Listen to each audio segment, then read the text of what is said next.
Et à présent, à l'article 11, nous allons examiner l'amendement numéro 10 rectifié, et c'est Monsieur Vaspart qui va nous le présenter. Madame la présidente, madame la ministre, le régime de la concession portuaire a été profondément modifié par l'ordonnance du 29 janvier 2016. L'article 13.2 de l'ordonnance de 2016 a bien repris l'article 10.8 de la directive. Toutefois, en l'absence des précisions apportées par le considérant 15 de la directive, l'ordonnance de 2016 ne retranscrit pas pleinement la volonté exprimée par la directive et ne permet pas de sécuriser la situation des opérateurs privés.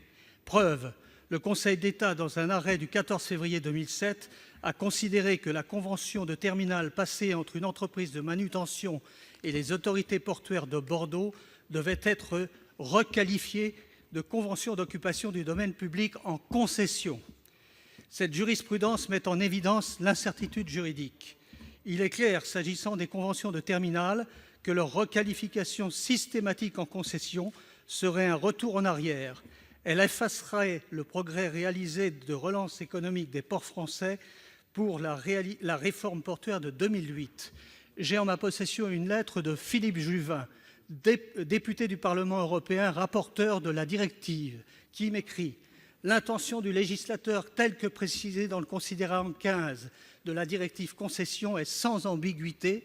Nous avons souhaité exclure du champ d'application de la directive les activités des opérateurs économiques exploitant les terminaux des ports maritimes.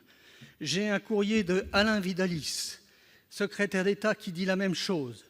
J'ai un courrier également de Alexis Collère, directeur de cabinet alors de ministre Macron, devenu directeur de cabinet du président de la République, qui dit la même chose. Vous avez fait, madame le ministre, au travers de votre gouvernement, faire une évaluation. Dans cette évaluation, il est dit: dans ces conditions, les conditions actuelles, un cadre légal plus contraignant que celui applicable dans les autres ports européens ou plus généralement inadapté pourrait désavantager les terminaux situés en France par rapport à leurs concurrents européens et internationaux. La fiche d'évaluation demande à nouveau de légiférer. Or, il appartient que l'application de l'état d'ordonnance de 2016 est de nature à effectivement ne pas respecter la directive 2014-23. Donc, je crois que le gouvernement a l'intention de prendre ce problème à bras-le-corps dans le cadre de la loi LOM. Sauf que le port du Havre a lancé des appels à concession et on en est à attribuer les marchés. Ce qui veut dire qu'il y a un certain nombre de ports qui s'engouffrent dans cette faille juridique. Donc c'est dangereux. Il faudrait, madame la ministre, que vous vous engagiez au nom du gouvernement à ce que jusqu'à ce que soit votée la loi LOM, il ne puisse pas y avoir de dérogation. Quel est l'avis de la commission, monsieur le rapporteur? Merci madame la présidente. Cet amendement donc a pour objet de préciser le régime applicable en matière de contrat de concession pour les ports maritimes, les ports intérieurs et les aéroports.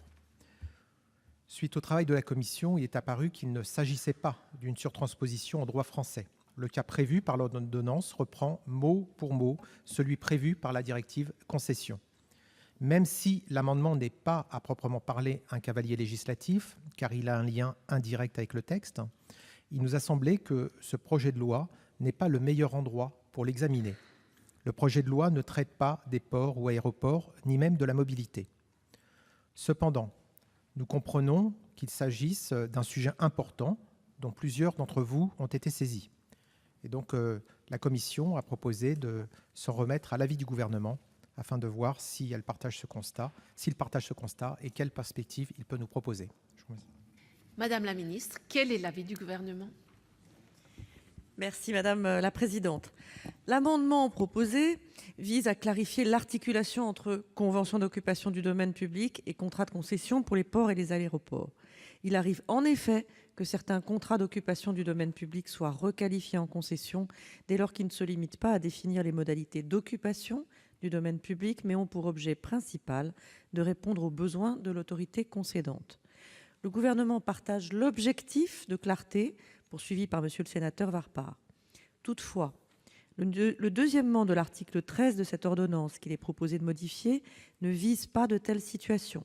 Il a en effet pour objet d'exclure du champ d'application de l'ordonnance les contrats par lesquels les autorités concédantes acquièrent ou prennent en location pour leurs propres besoins des biens immobiliers afin, par exemple, d'y installer leurs bureaux, et non les contrats de concession par lesquels une partie du domaine public est mise à la disposition d'opérateurs économiques. Afin de procéder à cette clarification qui ne relève pas directement, comme l'a dit le rapporteur, d'une problématique de surtransposition, le Gouvernement a l'intention de proposer, dans le cadre du prochain projet de loi d'orientation des mobilités, vous l'avez indiqué, monsieur le sénateur, des dispositions traitant spécifiquement de ce point, s'agissant en particulier des conventions d'exploitation de ports maritimes. En revanche, l'amendement proposé en l'espèce ne permet pas d'atteindre l'objectif poursuivi. Il est en tant que tel dépourvu de portée juridique et en tout état de cause surabondant dès lors qu'une mesure nationale de transposition est toujours interprétée par les juridictions à la lumière de la directive. Le considérant 15 est d'ores et déjà pris en compte à ce titre. Au bénéfice de ces explications, le Gouvernement émet un avis défavorable à l'amendement. Monsieur le rapporteur, est-ce que vous vous ralliez à l'avis du Gouvernement qui est un avis défavorable? Oui, je remercie le gouvernement donc pour ces clarifications et du coup ça effectivement ça nous conforte puisque le travail que nous avions fait avait fait apparaître que l'ordonnance de 2016 ayant transposé la directive de 2014 sur les concessions exclut de son champ d'application et donc des règles relatives à la publicité et à la mise en concurrence qu'elle prévoit les contrats de concession de services qui ont pour objet l'acquisition ou la location, quelles qu'en soient les modalités financières, de terrains, de bâtiments existants ou d'autres biens immeubles, ou qui concernent d'autres droits sur ces biens. L'amendement tend à préciser que ce régime d'exclusion est applicable en particulier dans les ports maritimes, les ports intérieurs et les aéroports. L'amendement proposé semble effectivement dépourvu de portée juridique du fait de l'emploi des termes « en particulier ». L'amendement semble aller à l'encontre du considérant 15 de la directive alors qu'il se veut sa traduction en droit national. Le considérant de la directive concession énonce que certains accords visant à exploiter certains domaines publics dans le secteur des ports maritimes, des ports intérieurs ou des aéroports ne devraient pas être qualifiés de contrats de concession. Or, l'amendement tend à leur donner la qualification de concession, certes exclue du champ de l'ordonnance de 2016, mais de concession tout de même. Cela reviendrait donc à créer encore plus de confusion dans l'appréciation de la nature de ces contrats. L'avis de la commission serait donc défavorable. Bien, nous avons deux avis défavorables. Monsieur Vaspart, pour explication de vote, je vous en prie. Oui, merci Madame la Présidente. Moi, je suis en désaccord évidemment avec vous, dans la mesure où si le considérant 15 n'a pas été correctement traduit dans la transposition française, c'est la raison pour laquelle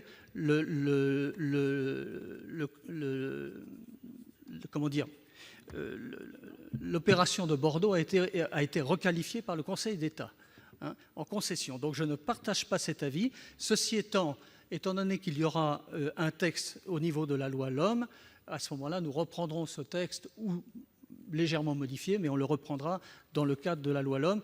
Mais je vous le dis, il y a un sérieux problème, puisqu'il y a un certain nombre de grands ports qui commencent aujourd'hui à lancer des appels d'offres pour des concessions. Or, c'est notamment convention d'occupation du domaine public de l'ensemble des opérateurs des ports, des grands ports français. Donc on est en train de faire fi de la loi de 2008. Vous le retirez. Merci, monsieur le sénateur. Donc l'amendement 10 rectifié est retiré. Nous n'avons pas d'autres amendements sur l'article 11.